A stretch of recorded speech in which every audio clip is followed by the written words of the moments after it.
And she keeps telling me, you're going to be all right, darling. You're a good girl, and you're going to be all right. And that she loves you all. I don't know how to put this in any other words except to say, I love you so much, my father. I love you so much, my beloved parents. But this was a daddy's girl. There's no question. She was a daddy's girl. And you took care of her every need, every time. Thank you, she's saying. Thank you. I remember. I remember. You're always asking, do you know how much I love you? Do you know how much I love you?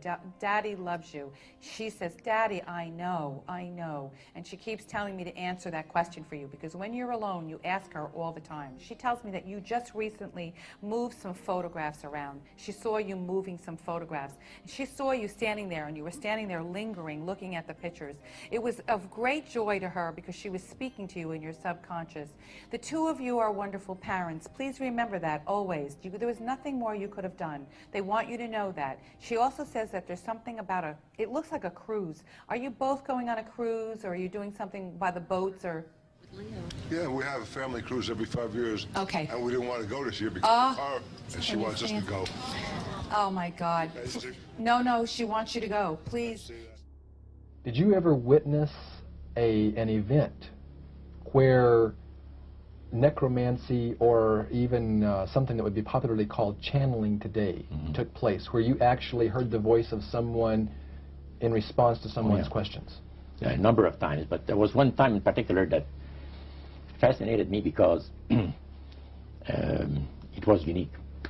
And so he asked the questions of one of these human beings that was channeling. Oh yeah, the voice changed and everything. The voice changed the person completely. Okay. And it identified itself as a spirit guide. Oh, yeah. Spirit counselor, yeah. They have told me that they are extraterrestrial intelligences from another star system, I guess is the closest thing you could say, and yet they're also multidimensional beings. Even though they do have physical forms, they're not quite the same as ours are. And there are others too that I've seen that are extraterrestrial, that look different from them, but they seem to work together. Another channeler, Pat Rodegast, channels a spirit called Emmanuel. In her book simply called Emmanuel's Book, Rodegast describes her first encounter. The first time I saw Emmanuel, he appeared, as he still does, as a being of golden light. And they always praise the great master, Satan, as a super intelligent being that he is, beautiful to behold, and if he ever appears to you, you won't be able to look upon him because it'll be too bright. It'll just ruin your vision. The high priest said he was in Chicago, and the spirit appeared to him, and he said the angel was so bright that he could not look upon him. And he says after he picked up the phone to dial, he couldn't dial the phone because of the fact that his vision was so terribly blurred by the light, the beautiful light of the bright being.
And there was nothing normal when patches of light floated over the scientists' heads and slowly changed into spectral forms.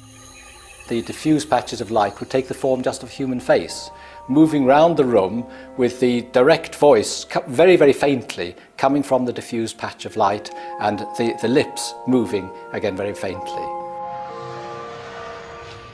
And even more remarkable forms were to appear. They looked like angelic forms.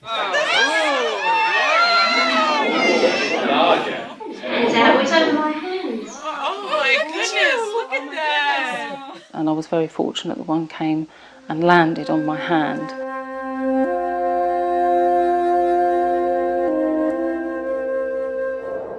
These are great experiences, you see. Again, I must stress, it changes your paradigm. You go in thinking none of this can be true, but after experience after experience after experience, it gradually dawns on you, hey, there's something going on here that we can't explain by normal scientific laws, but which nevertheless exists.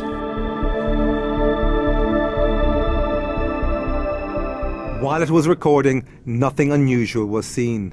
But when the tape was played back, these remarkable pictures appeared. We had images on the video, sometimes of what looked like a tunnel of light. Other times spirit faces were coming towards us. Sometimes what appeared to be a doorway moving.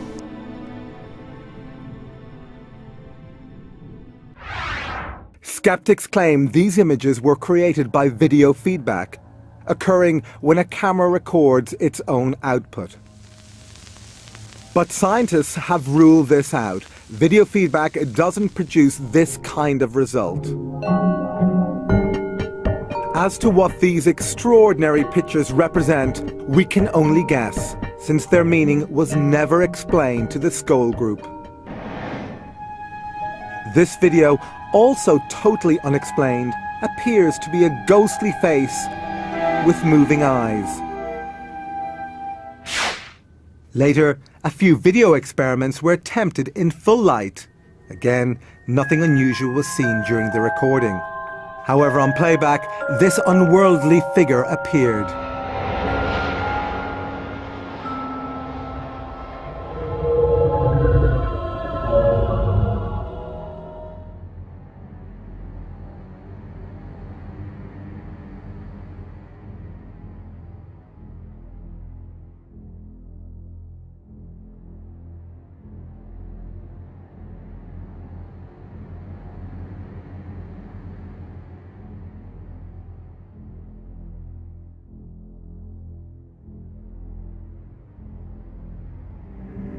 And you really felt something for real. It wasn't just a... You didn't touch me?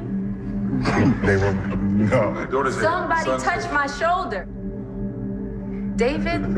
He touched my shoulder while your eyes were closed. Out of your purse? Preferably rabbit, bunny, Shetland pony. Oh, there is literally nothing in it. Well, actually... That wasn't in my purse, oh my God! Tight. Say, no, tight. Say a number from 1. Well, think of a number from 1 to 20. Yeah, got it. 17? Here, I got a present for you. Was it 17? Right, it was 17? Yeah. But I have a present for Mr. President. It's a... Oh, God. I took my watch off.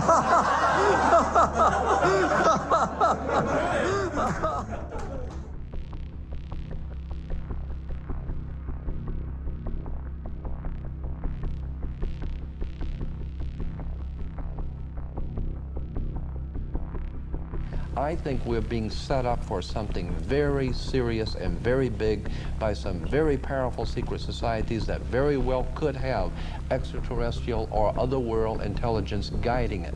I am very fearful for the world we live in. I want to know who's behind this new world order, who put the Egyptian pyramid on the dollar bill. Is any part of our government actually working with aliens, if you want to use a shorthand term? It's not a good term, but let's say aliens. I'm leaning in the direction of saying yes, probably.